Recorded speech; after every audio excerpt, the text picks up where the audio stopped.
Hey everyone, this is Stamping Songbird, and today I'm going to do a galaxy themed background on 12 by 12 cardstock, black cardstock. So I've never tried this before until I started to get ready for this video. I was inspired by the galaxy background tutorial that I posted recently. So I thought, why not do this on a grander scale? So I have some really cute paper pieces to add to this, but the first thing that we're going to do is get our galaxy background ready.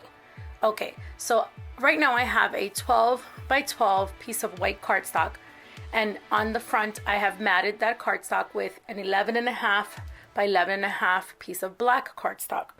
So I've already created the background for the second page because I wanted to make sure that it was going to work, and it worked. So this is how we're going to do it. Same type of technique as the one I showed for the card galaxy background. This is just on a bigger scale. So I'm using distressed oxides, but you could use any inks that are blendable. But because this is black cardstock, you do have to make sure that the inks that you're using are going to show up nice and bright. So I'm going to start with let's start with squeezed lemonade. So this is my bright yellow squeezed lemonade. And I'm going to use a blending brush that I've already designated for yellow. And just like we did for the card galaxy background, you're just going to blend just different splotches all over. No real rhyme or reason, no real patterns, just wherever you feel like it should go. And I know my arms look like they're in a really weird angle. That's because I'm standing up for this. It's just easier for me to blend this way. The only thing I do recommend is that you do opposite areas of color. Like, don't completely cover one particular section with one particular color, so that you have a nice spread of color all around. I'm just doing ovals, but you can just make any shapes you want. And we're not going to have to cover this in black like we did for the card because the paper's already black. So I'm going to come back to that squeezed lemonade later. I'm going to do wilted violet next. And I have no particular order for the cards, the colors that I'm adding. So I'm going to use my purple ink blending brush. Grab a bunch of this ink and just put it anywhere.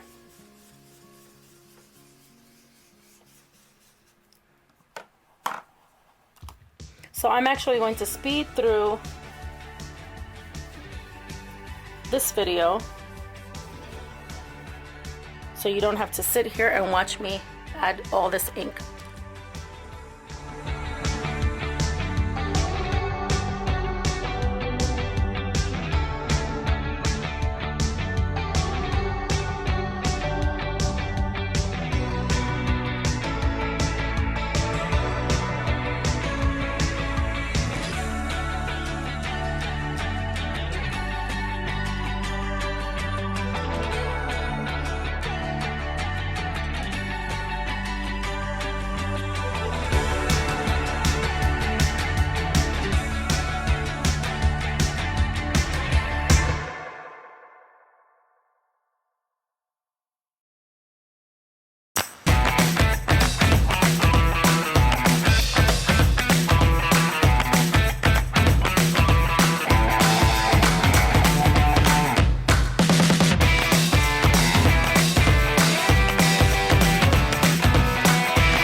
Okay, so now I'm gonna add some gesso, which is just acrylic paint, acrylic white paint, so that I can create my stars.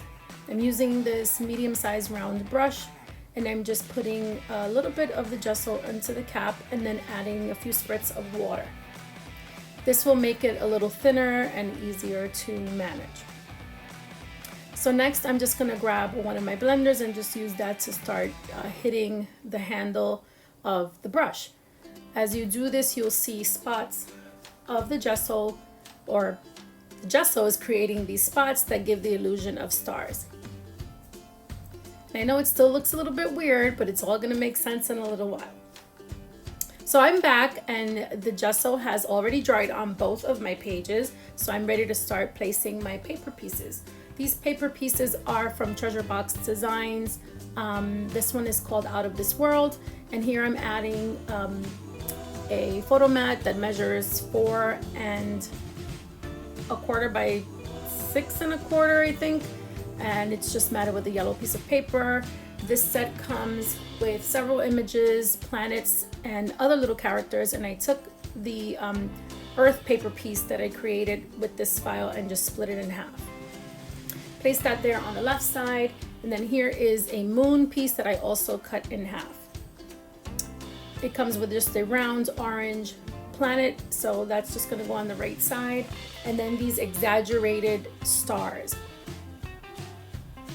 I'm just deciding where I'm going to place things, and once I've decided, I'm going to use my 3-in-1 beacon glue to put everything down. I'm starting off with the title, and I really love the colors that are in this file. You can always change the colors when you're planning this on your Cricut design space or on your silhouette, but I kept all the colors exactly the same. I also kept the sizes the same. I didn't resize anything, so those exaggerated stars and planets are the way the file comes. Of course, you can resize any of the files that you purchase and work with. I just wanted it to be exaggerated because it's a fun kids layout. So I'm placing the photo mat in the center, and here's my first little character. She is a little astronaut or space explorer, and I used some glossy accents from Ranger to put a little bit of shine on her helmet. I decided to cut that orange planet in half as well because it was just too big and was taking away from the title. So that's gonna go right there in the corner. They just look like they're peeking through. And my little character is going to go on the bottom right side. Now, if you look at all of this, now that all of the paper pieces are in place for this first page of this layout, it's starting to make sense. The background makes sense. Those white gesso spots look like stars, and the blended distressed oxide colors look like a galaxy, or the colors of the galaxy. So I'm moving on to my second page, which already dried off screen, and I did the stars on it off screen. Again, it looks a little weird without all of the elements, but once you add them on, it all makes sense. So here I'm adding the same size photo mat, placing that in the center, and I have my other character here in a turquoise or teal blue. I'm going to take one of those halves of the moon and put that on this page on the top right side. Here's my next element. It's a little alien in his little spaceship with his tongue sticking out, and I have this fabulous rocket that's gonna go on the right side as if it were going directly to the moon. Next, I have a couple more stars left from this file. I believe there are 4 large ones and then the 2 small ones that are in the title. I am just going to do the same thing I did with the planets and just cut a few of them in half so that they look like they're peeking through. So I'm adding one on the right and one on the left. Now I'm just going to adhere everything down using my 3-in-1 beacon glue. Of course, I'm fast forwarding or speeding this up so you don't have to sit through the gluing process. Ordinarily, I use Barely Art glue or art glitter glue, but I'm almost done with that bottle of 3-in-1 and I just wanted to finish it up. Okay, placing my little explorer on the left side so that he is side by side with the female one. And again, you could always cut these in any colors that you want. I just kept them the same as the file, the way the file suggests.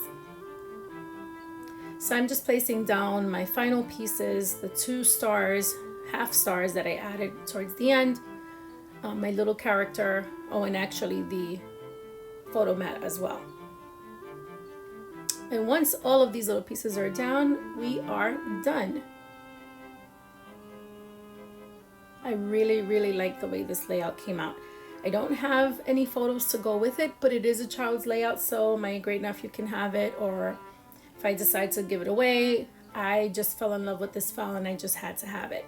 I was also inspired, like I said in the beginning, by the Galaxy background card that I made, and I'll link that here at the end so you can watch that video if you happen to miss it. And there's my rocket ship, and I did forget that it was going to overlap, so I shouldn't have put glue on that left wing there, so I just lifted it up a little bit so that when it dries and I can still tuck my photo inside. So here I'm just showing you, pointing with my scissors, all of the elements: the earth, the stars, the galaxy background, my female explorer, my male explorer, my 2 photo mats, my little alien and his little spaceship, the next photo mat, stars, the moon, and the rocket ship. I love every single element here. I think it just looks so adorable. If you haven't already, please hit that like button, leave a comment below, and share with a friend. Until next time, happy crafting. Bye-bye.